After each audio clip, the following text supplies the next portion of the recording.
sake, don't grease the suit, will you? Well, since then, wasn't that exciting, everybody? Since then, he's been in his dressing suite, and I think he's now ready to appear. Do we have him now? Is he available?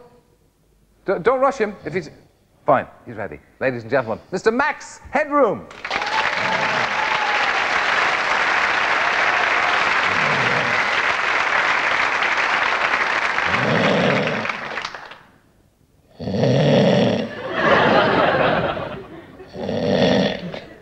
The unsolicited testimonial, eh? Thank you, Max. Solicited testimonial, big fella. Hi, Terry, old sport, we meet at last. Oh, you arrived here safely, Max. Well, I was lucky to arrive at all, big fella. Those guys with the car didn't know what they were doing. They took me to 3 TV repair shops before I got here. You're keen on giving advice, Max. I often hear you give advice in your program. I hope you're not looking for any here, because, you know, it's a tough business, this. Advice. You know, there's only one person I take advice from, Tara. And that's Vu. I mean, you've been doing interviews a long time. And I heard Vu were the one who talked King Canute out of his deck chair. Seriously. How do you get your audience going? You mean tonight? With considerable difficulty, sir. Now, Max, I started out as a disc jockey, so you can see what happened to me. Do you enjoy the videos that you play? Of course. Huh? But I know how you get along. You're Irish. And I'm sure a little bit of the Irish charm would work for me. Sliding down rainbows, laughing in pools of Gaelic charm. I've heard that's the way to get on. And you're not doing badly, big fella. Good show, popular, successful. I mean, I don't like using the word rival. But, you know, I think I've actually got one. I mean, we even started the same way, didn't we? Yes. Well, as I say, I started out as a disc jockey. But tell me this. The way you're turned out, I mean, I've often thought that it's pretty natty. It's a pretty natty suit that you're wearing there. Oh, thanks. I'm not just a DJ. I just wear them. My petite joke. Excuse me. But the videos that I introduce, well, they're great fillers. You see, they give my audience a little bit of a breathing space in between bouts of me. It's a fairly nasty stutter you have there, Max. Oh, stutter. That's a harsh word for my tiny little verbal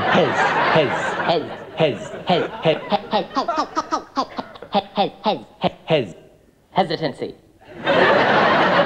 But what's wrong with a little voice problem, huh, big fella? It's the way to get on. Mrs. Thatcher's got that voice that's getting lower all the time. I think it's your batteries. My stutter's become part of my style. I love style, Terry. Clothes are very important, I find. Yes, I was just going to say, I mean, I did say earlier, you look pretty natty. I mean, you're a pretty well-turned-out guy, aren't you? Thanks, big you don't fella. mind my saying so. No, keep it coming. Well, I had this made especially for moi, and I wouldn't dream of wearing anything off the peg. Sounds as if you've pinched it from a washing line, doesn't it? You know, I like to wear something that gives my show pizzazz, zap, razzmatazz, and lots of other words with Z's in them. You see, in my position, I've got an image to think of, big fella. Yes, of course. Well, a big star like yourself, you're an arbiter of style. I mean, you would dictate. Well, I mean, what do you think? What do you think of the way I dress?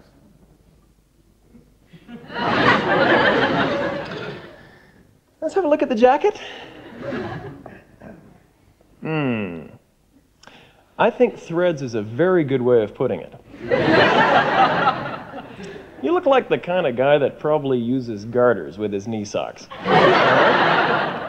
And looking at your build, big fella, I think for holiday wear, and I'm a bit of an expert in this, a nice pair of long, baggy shorts would suit you down to the ground. In fact, they'd probably reach the ground.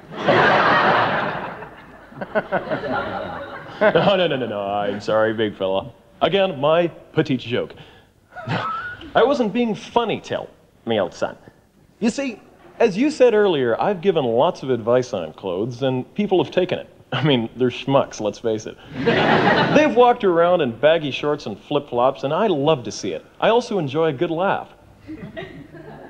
What about the jargon? We're having a nice time, aren't we? Oh, yeah. What about this jargon that you use? You think I should use some of that in my show, like, you know, cut in my strut and stuff like that? Ah, yeah. i.e., something like this.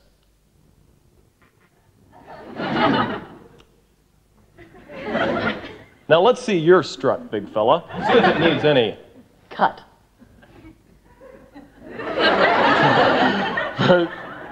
2 out of 10. You know, it's not exactly John Travolta's pep in your step, more kind of a burn up in the turn up. Okay, well, what about your knees? I often get compliments on my knees.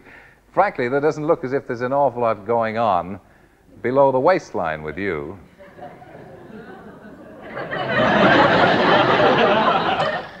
No. Let's get our priorities right. It's not the legs, Terry. It's what you wear around them. For example, I wouldn't do anything fancy at this minute because I'm wearing all nylon trousers. Very stylish. But the static is terrible. One quick shuffle and I could fuse all the lights in here. But I like your strides. They're more of a, how shall we say, right off the top of my head in quotation marks, Golf slack, aren't they? Well, I would. However, you're a guest here. I can't be too rude to you. And anyway, right. I have my doubts about you. You're a keen golf fan, though, aren't you? I've heard you extol the virtues of golf on your show. Huh? Well, you know, I don't have much time these days for the big G, Terry. I'm so much in demand. And to play regularly and look the part, but with side bets and green fees, you gotta be top of the earnings league. You gotta be rolling in money to play golf. I believe you play quite a lot, Terry? No, yes. Play a little bit, you know, just puttering about the old fairway from time to time, you know, Max. Well, I'll be honest, I do whack the occasional ball round to break the odd course record, you know, nothing special. Yeah, do you need a computerized fairway, though, you being a computerized TV presenter? I won't take that as the personal dig I'm sure it was meant to be. No, I think you've got the wrong end of the old club there, big fella. I mean, some people say my swing is so perfect it does look computerized, but no, I learnt my golf from watching the master, Seve Ballesteros. So you do actually bend the knee to some master, eh? Old Seve. Well, I've got a life-size poster on my wall. But I think I could help him with his game. And I only wish I had the time to. If it was in my hands, I would. But I haven't got any. Hands like this. Max, it's been a real joy to talk to you, and I think, to be honest, I've learned a little, perhaps a great deal from you. Thank you for taking the time out from a busy schedule to join us. Ladies and gentlemen, Max Headroom.